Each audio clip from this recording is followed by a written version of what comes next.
नमस्कार जी, बहुत बहुत स्वागत आप सभी का फर्स्ट वर्डिक मीडिया पर। देर सायं इस वक्त हम देरा विधानसभा क्षेत्र में हैं। दर्शकों, बीते दिवस नगरोटा सूरिया में देरा विधायक होशियार सिंह के सौजन्य से एक प्रदर्शन आयोजित किया गया था। मुद्दा था इको सेंसिटिव जोन। तो दर्शकों, आज एक बड़ी उपलब्धि जो है इस मुद्दे को लेकर मिल गई है। केंद्र में आज मीटिंग थी इस मुद्दे को लेकर और अधिकारियों को जो बुलाया भी गया था हिमाचल प्रदेश से, तो वहां से अभी सूचना मिली है कि इस बैठक को जो स्थगित कर दिया गया है और भी बड़े फैसले लिए गए हैं इसमें, और कहीं ना कहीं इसमें बड़ी उपलब्धि जो है देरा विधायक होशियार सिंह के सौजन्य से मिल रही है। आइए बातचीत करते हैं इस विषय को लेकर माननीय विधायक जी से कि उनका क्या कहना है इको सेंसिटिव जोन को लेकर, क्योंकि लोगों के बीच में काफी आक्रोश था। आइए चर्चा करते हैं सर से, क्योंकि बड़ा अहम विषय है। आइए बात करते हैं। विधायक जी, बहुत बहुत स्वागत आपका फर्स्ट वेडिक मीडिया पर। धन्यवाद जी, बहुत बहुत धन्यवाद जी। सर, सवाल इको सेंसिटिव जोन को लेकर, कल धरना प्रदर्शन किया गया और आज एक्शन देखने को भी मिला है, ऐसा सूचना मिली है। अब क्या है, कैसे है, वो क्लियर कीजिए प्लीज। ऐसा कि कल मैं पूरी बात तो अब जनता भी जान चुकी है, जागरूक हो चुकी है।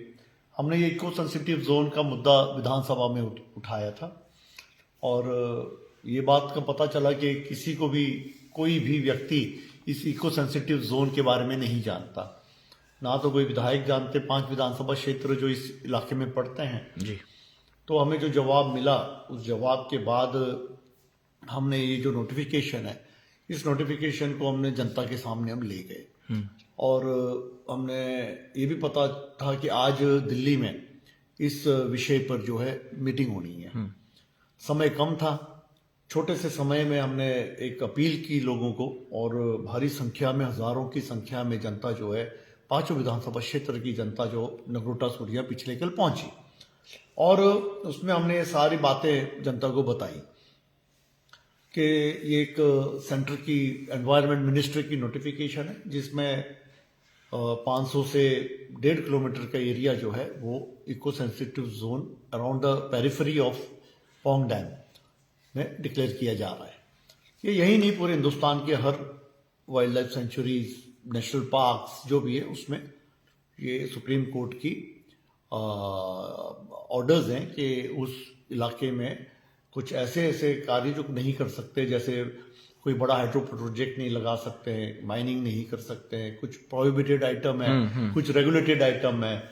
तो उन्होंने बाइफरकेट कर दिया कि क्या कर सकते हैं, क्या नहीं कर सकते। हाँ जी।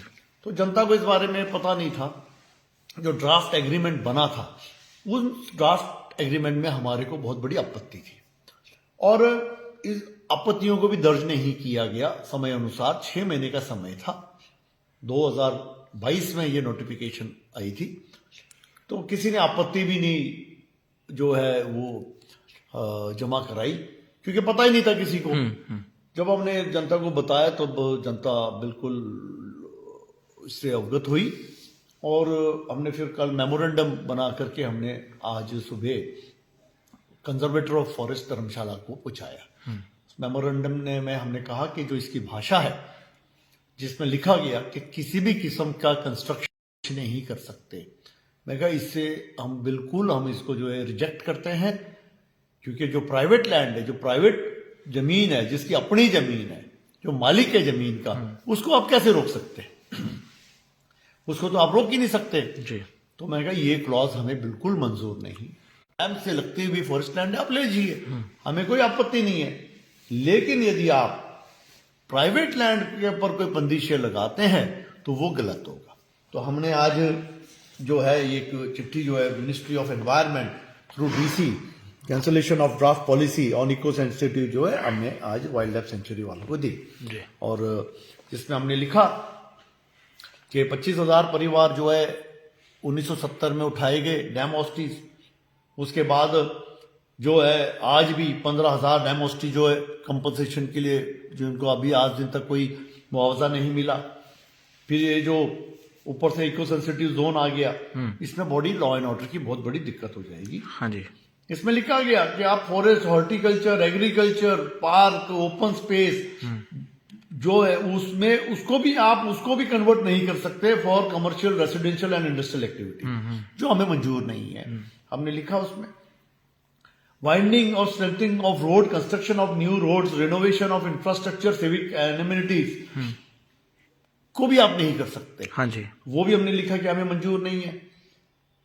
और इसमें लिखा गया कि किसी भी पंचायत को से आपने एनओसी नहीं ली तो आप आपत्तियां हमारी, और जो जो आपत्तिजनक विषय है उसको गौर कीजिए उसके ऊपर, और फिर आप जो फैसला लेंगे मिलजुल करके उसको फिर हम लागू करेंगे।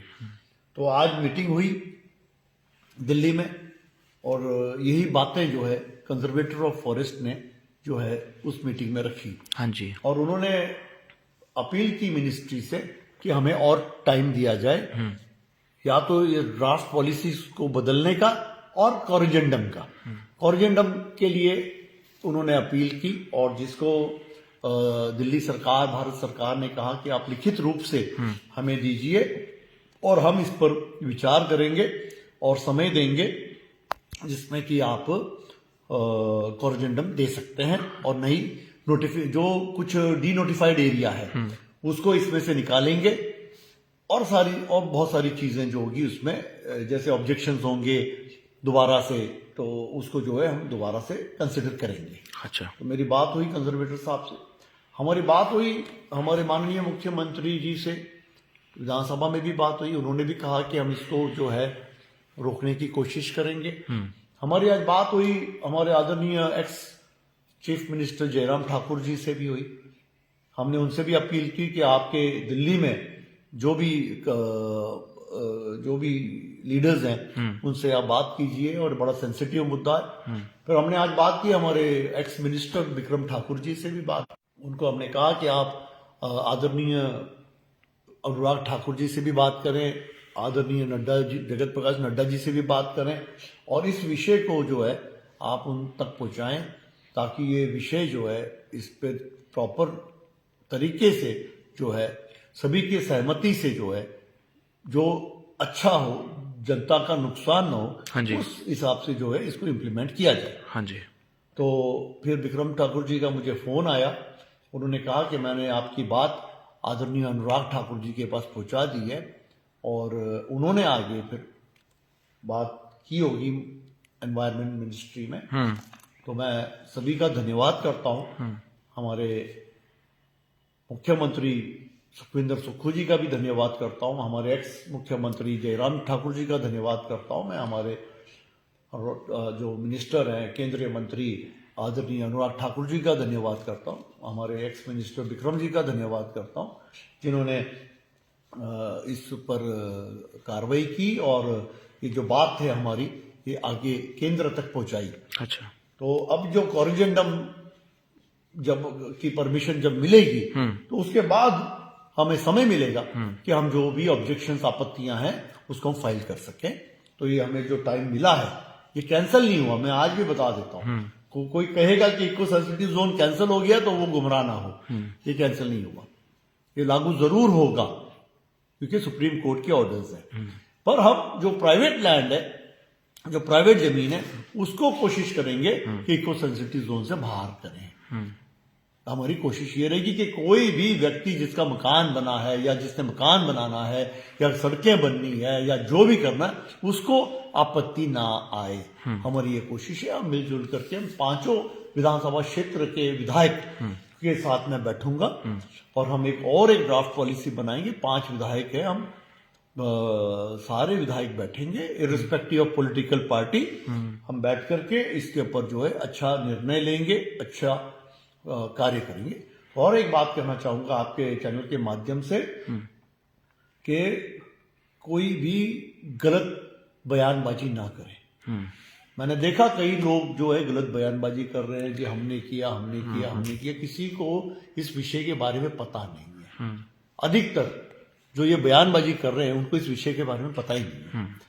सिर्फ क्रेडिट लेने के लिए, मेहरबानी करके क्रेडिट लेने के लिए लोगों को गुमराह ना करें। सच्चाई जाने, पहले सच्चाई पहचाने फिर बोलें। मैं आपके माध्यम से, आपके चैनल के माध्यम से अपील करता हूं कि कोई पार्टीबाजी ना करें, इस मुद्दे को कोई राजनीतिक रंग ना दें।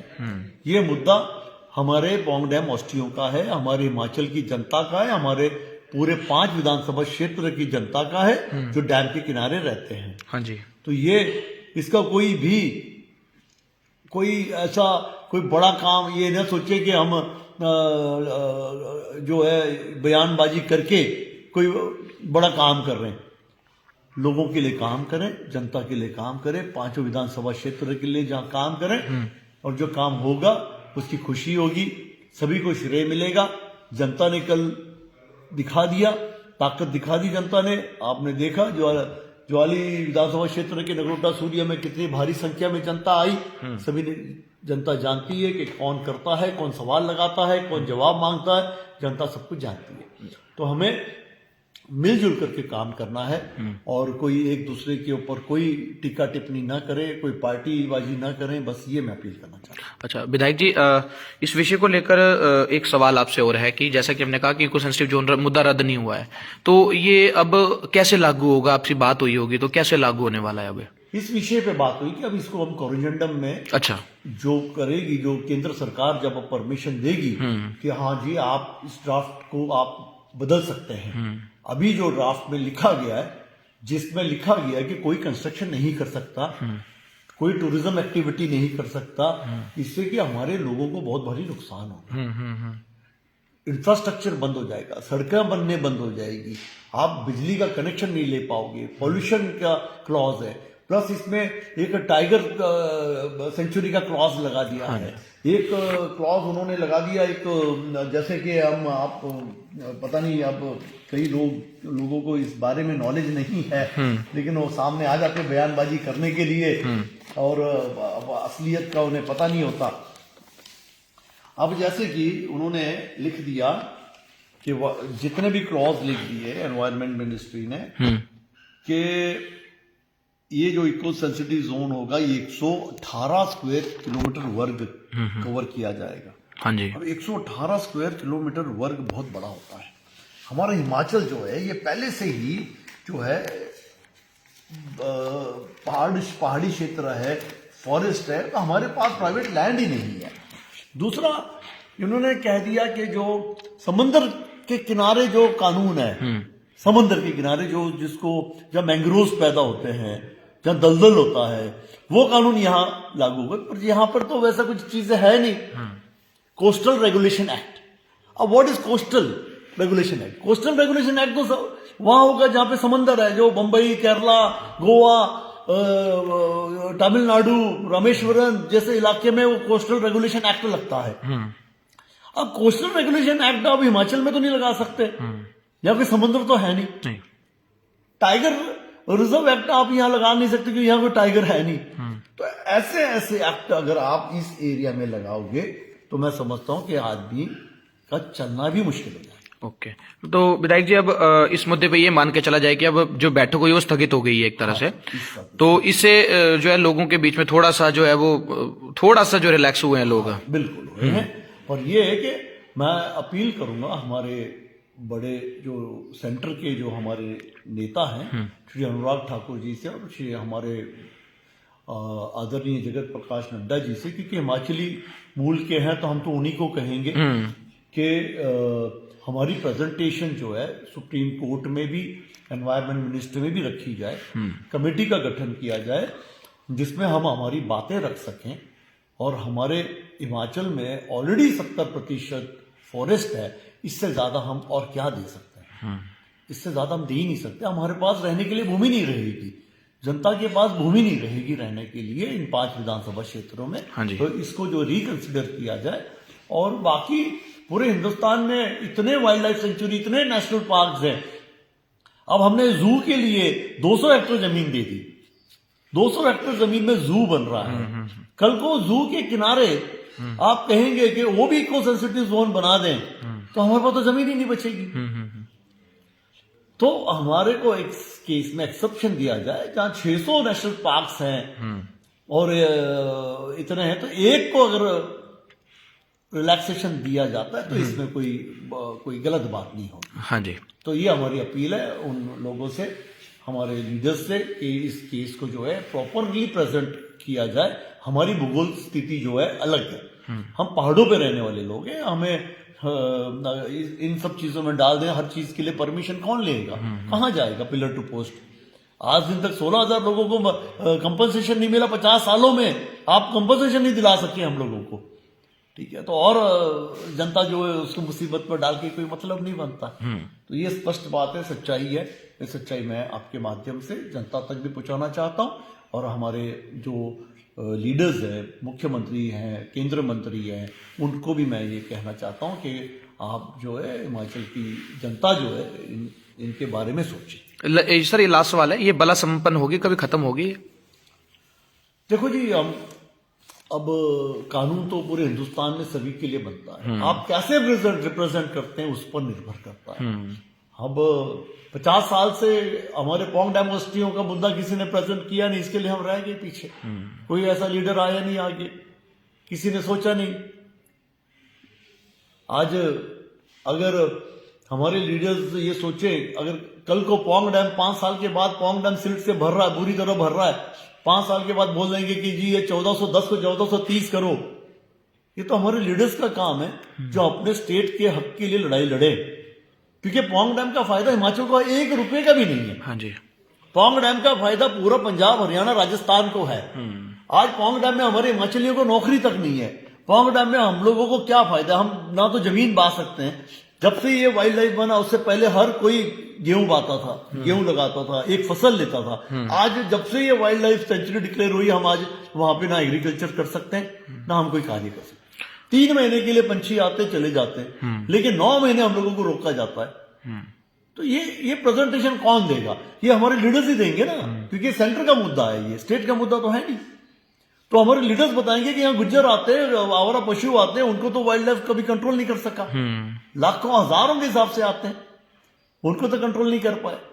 तो ये बिल्कुल गलत है। इसको वाइल्ड लाइफ सेंचुरी, एक पंछी आता है चला जाता है 3 महीने का, they are migratory birds, they are not permanent birds. Permanent तो बड़ी कोई नहीं है। सर, एक से 2 सवाल और आ जाते हैं सामने कि कल सुनने में आ रहा है संजय गुलेरिया साथ में है, तो उनका पार्टी में विरोध शुरू हो गया है, ऐसा कुछ है? नहीं सर, मैंने पहले आपको कहा, मंच से भी कहा कि ये मुद्दा बड़ा संवेदनशील मुद्दा है, इसमें कोई पार्टीबाजी नहीं करेगा।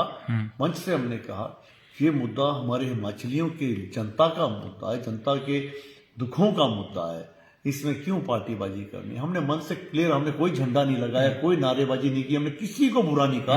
हमने हाथ जोड़ के कहा हम पैर पड़ने को तैयार है उन नेताओं के, दिल्ली जाकर के भी हम पैर छूने को तैयार है, मेरे अपनी जनता के लिए, अपनी जनता के लिए। इसको राजनीति रंग ना दें, कोई भी राजनीति। संजय गुलेरिया अगर मंच पे आया, वो भी अपनी जनता के लिए आया, खुद के लिए नहीं आया। यदि और कोई कांग्रेस के नेता भी थे, लीडर्स भी थे मंच पर, क्या वो अपनी जनता के लिए आए? कहीं देखो, इसीलिए हमारे आज पोंग डैम वाले जो है पिछड़ के रह गए कि हम पार्टीबाजी करते रह गए, इसको राजनीति रंग दे दिया। इसको राजनीति रंग नहीं दिया जाता तो आज सभी को कंपनसेशन मिल जाता। अच्छा, लास्ट सवाल, एक प्रेस कॉन्फ्रेंस हुई हरिपुर में, वहां पे ये भी कहा गया कि विधायक जो है वो बगलाने की कोशिश करे इनडायरेक्टली इस मुद्दे पे। मैं तभी तो कहता हूं कि सब्जेक्ट का जब किसी को पता ना हो तो इस सब्जेक्ट पे बोले ना। आज हमको इस सब्जेक्ट का पता, ये फाइलें भरी पड़ी है मेरे पास, इंटरनेट से, नेट से, हर जगह से हमने ये मैंने कहा ना, कुछ लोगों का काम है सिर्फ गुमराह करना, श्रेय लेना। मैंने कहा हमें श्रेय नहीं चाहिए, हमें सिर्फ जनता का दुख दर्द है हमारे दिल में, हम जनता के लिए काम कर रहे हैं, तो वो भी जनता के लिए काम करें। ऐसे गलत बयानबाजी न दें, पहले अपने मुख्यमंत्री का बयान सुने विधानसभा का, फिर बयानबाजी करें कि मुख्यमंत्री जी ने क्या कहा। मुख्यमंत्री जी ने कहा कि होशियार जी, ये बहुत अच्छा मुद्दा आपने उठाया है, मुझे भी इस मुद्दे के बारे में नहीं पता था, और आपने विधानसभा में बहुत अच्छा मुद्दा रखा है। जब आपका मुख्यमंत्री इतनी अच्छी बात कर रहा है तो आप क्या बात कर रहे हो, क्या बोल रहे हो यार? ऐसे नेता नहीं बनते। नेता बनते जनता के मुद्दों को आगे ले जाकर के उसका सॉल्यूशन निकालना। ये क्या ये बोल रहा है जी, वो कर रहा है जी, वो कर रहा है, कमाल है। चलो, मैं इन बातों को महत्व नहीं देता, और जनता भली बात जानती है कौन क्या है कौन नहीं है। दूसरी बार जनता ने विधायक बनाया इंडिपेंडेंट, दूसरी बार निर्दलीय जीते, दूसरी बार राष्ट्रीय पार्टियों का हराया है। तो ग्रास रूट लेवल के नेता हम, ग्रास रूट लेवल के हम लीडर्स हैं, और जनता के लिए आए, जनता के लिए काम करेंगे, मुझे किसी से कोई लेना देना नहीं। ठीक है जी, शुक्रिया विधायक जी, बहुत बहुत धन्यवाद आपका, थैंक यू। तो दर्शकों, ये थे हमारे साथ देरा विधायक होशियार सिंह, और आज जो इको सेंसिटिव जोन मुद्दे को लेकर एक बड़ी उपलब्धि हासिल इन्होंने की है, और इन्होंने इनके साथ इनकी जनता ने भी की है, जो कल प्रदर्शन में भी जुटी हुई थी। तो सीधे तौर पे जो है क्या कुछ कहा है वो आपने सुन लिया वक्तव्य, और इंटरव्यू को शेयर कीजिए। और इस मुद्दे को लेकर गुमराह नहीं होना, इन्होंने कहा है कि इको सेंसिटिव जोन मुद्दा ये खत्म नहीं हुआ है, लेकिन इसको समय दिया गया है। अभी इस पर काफी ज्यादा जो कोरिजेंडा बनाया गया है, उस पर चेंजेस होंगे, काफी कुछ उसमें शामिल किया जाएगा, कुछ रिमूव किया जाएगा, ये ऐसी चीजें जो सामने आ रही है। तो बहुत बहुत शुक्रिया आप सभी का, बहुत बहुत धन्यवाद विधायक जी, आपका भी शुक्रिया, और शुक्रिया जी, बहुत धन्यवाद, थैंक यू। जनता का भी बहुत शुक्रिया। जय हिंद, जय हिमाचल, जय भारत।